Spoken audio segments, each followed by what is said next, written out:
តើអ្នកឈឺមែនទេ Are you sick Are you sick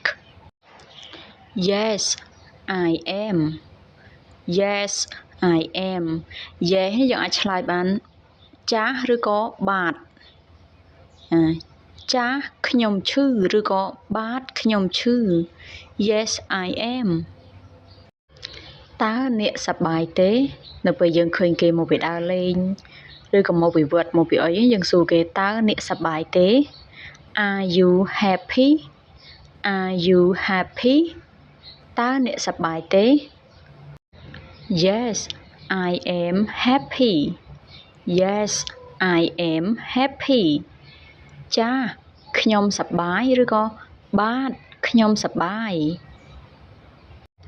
ហេតុអ្វីបានជាអ្នកយឺតនៅពេលគេមករៀនឬក៏មកធ្វើការយឺតយើងសួរថាហេតុអ្វីបានជាអ្នកយឺត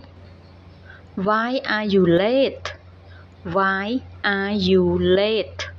Why are you late